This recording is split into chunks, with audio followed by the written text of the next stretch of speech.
Good evening. Welcome to the press conference for Novak Djokovic. Please raise your hand and state your name and organisation when asking your question. Novak, another epic final. Didn't go your way this time, so just give us your thoughts. Yeah, I mean, as I said on the court, I won some epic finals that I was very close to losing. So maybe this is a kind of a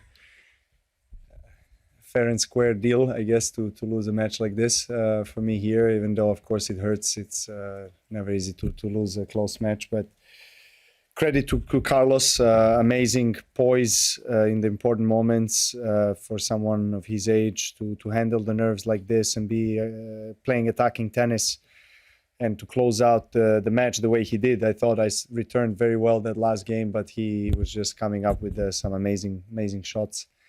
So, yeah, congratulations to him and to his team.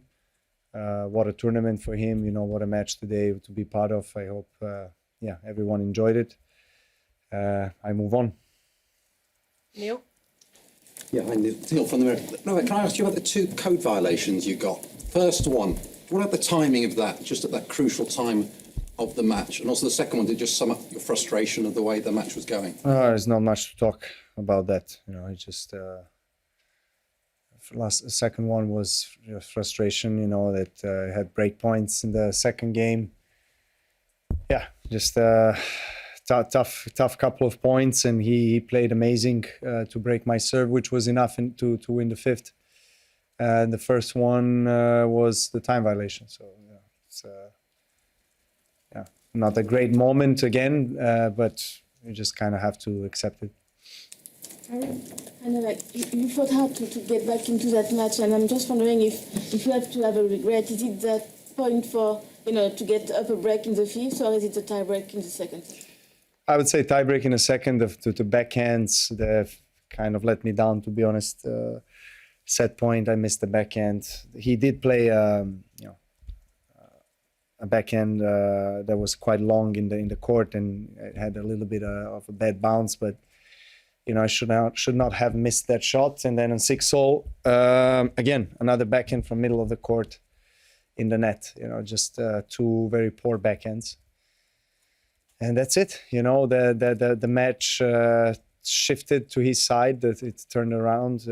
He just raised his level so much. In the third, I wasn't myself for quite some time. I managed to regroup and regain the momentum midway in the fourth, and I felt that the momentum shifted to my side, so that was my chance, that was my opportunity, and that break point was, I think I played a really good point, kind of set up that drive volley, and it was very, very windy today, so the wind kind of took it to an awkward place where I couldn't hit the smash. I had to hit the drive volley, kind of falling back, and I saw him peripherically running to the opposite corner, and I wanted to kind of wrong foot him with that drive volley, and I missed. Yeah, and then obviously made a break next game, which was enough to hold the serve all the way till the end. But yeah, some regrets, I must say. I had my chances, and I could have, I think, closed out that second set tie break better. But credit to him for fighting and showing some incredible defensive skills and passing shots that got him the break in the fifth, and he was a deserved winner today, no doubt. Novak, David Waldstein, New York Times. Do you feel like this is the beginning of a big rivalry? I hope so. I mean, for my sake, he's gonna be on the tour for quite some time. I mean, I don't know how long I'll be around, but yeah, I mean. Let's see. It's been only 3 matches that we played against each other. Three really close matches. 2 already this year in later stages of Grand Slams. I hope we get to play in US Open. Why not? I think it's good for the sport, playing 1 and 2 in the world, facing each other in almost a 5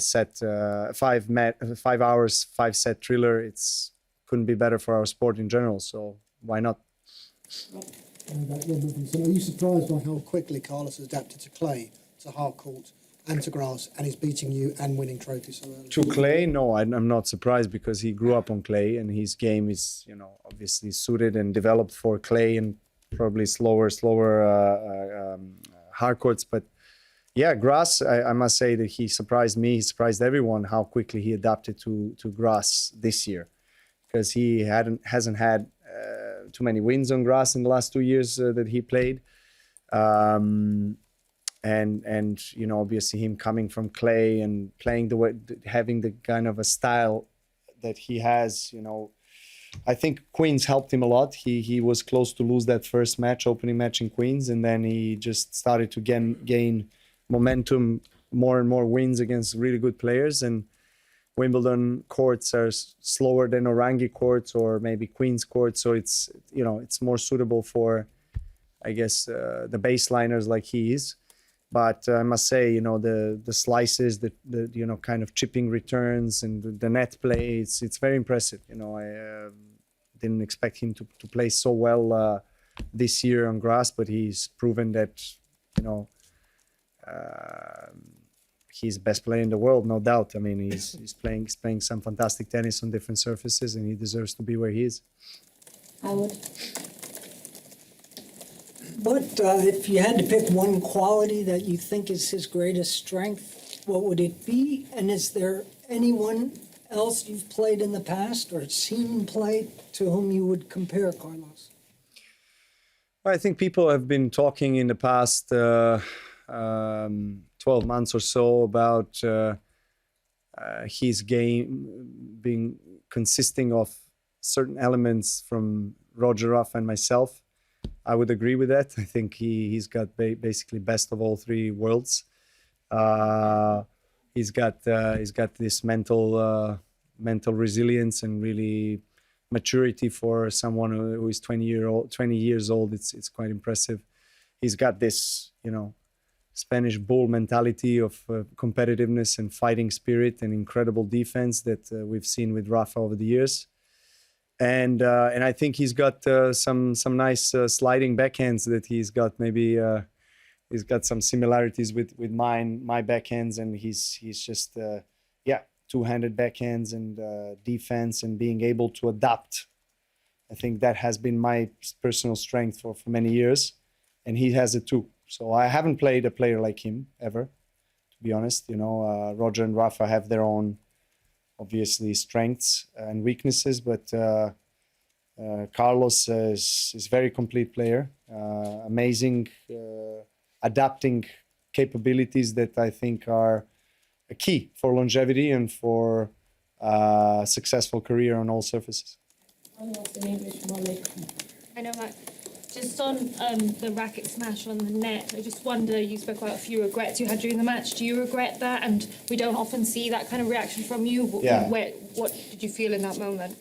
I mean, it was a frustration in the moment. I answered to a colleague 2 minutes ago about that. There's not much to say about that. Okay, thank you. We're going to switch to Serbian. Thank you. Yeah, Thank you. you.